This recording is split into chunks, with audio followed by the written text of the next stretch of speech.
Hi everyone, I'm Regan. Can you remember the last time you went an entire day without checking your phone? Or had a full conversation without also texting someone else? The truth is, the internet has dramatically changed how we think, connect, and interact with the world. And those changes are shaping our behaviors more than we can even realize. Today, Jackson and I are going to explore just a few of the ways the internet has transformed our daily lives, specifically our attention spans, our communication habits, our relationships, and even how we process information and news. Let's start with something we all feel, the struggle to focus. According to a Microsoft study, the average human attention span dropped from 12 seconds in the year 2000 to just 8 seconds today. That's shorter than a goldfish. Why? Because we're constantly exposed to fast, bite-sized content. TikToks, Instagram Reels, YouTube Shorts. Our brains are being trained to expect instant gratification. If you've ever found yourself quitting a video 10 seconds in or switching between 5 tabs while trying to do homework, that's the internet rerouting your focus. Looking at my visual aid, you'll be able to see long form versus short form content consumption. Another major shift is in how we communicate. Texting, DMs, emojis, and comment culture have replaced a lot of face-to-face conversation. According to Common Sense Media, 60% of teens actually prefer texting over talking in person. This shift means we're losing some key parts in communication, like tone of voice, facial expression, and body language. This also means we're more likely to misread or miss emotional cues.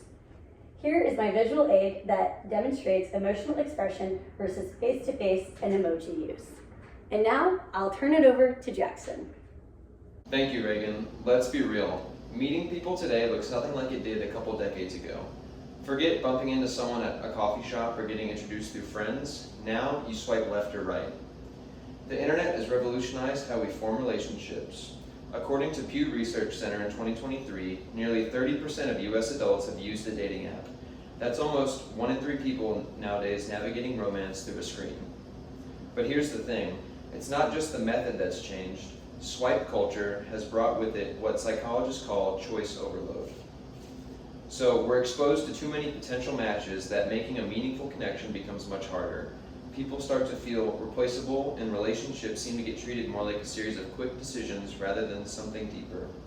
What's also shifted are dating expectations. Instant replies, perfect profiles, and constant comparisons can make people feel like they're never good enough, or that something better is only one swipe away.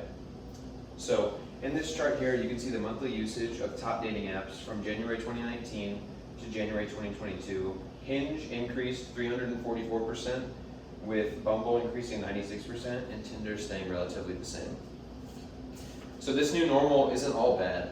Some people find lasting love online, but it's definitely changed what we value and expect in modern day relationships. And while our relationships are changing, so is how we see the world. The internet didn't just give us information, but it decides which information we see. Like on Instagram, your algorithms change based on what you've liked, clicked, and watched. These algorithms create echo chambers, or a space where we're mostly exposed to opinions that we already agree with. And that might feel comforting, but it also makes it easier for misinformation to spread. According to a 2022 study by the American Psychology Association, 64% of Americans say that fake news causes confusion about basic facts. And what's even more alarming is that false information spreads faster than the truth, especially when it's emotionally charged or sensational. Think about viral headlines that are shared before anyone reads the full article, or a headline that reinforces someone's bias even if it's misleading. These online environments shape our beliefs, sometimes without us even realizing it. And that affects how we vote, how we trust institutions, and how we interact with others and see things differently. So where does that leave us? The internet has reshaped our attention spans, how we communicate, and how we build relationships, and even how we define truth. And it did that fast, within just a couple of decades. But here's the key, the changes aren't inherently good or bad, but what matters is our response to them. If we're aware of how these shifts are influencing us, we can choose to be more mindful, more intentional, and more balanced with how we use the internet. The internet has changed what we believe, but how we move forward is still in our hands.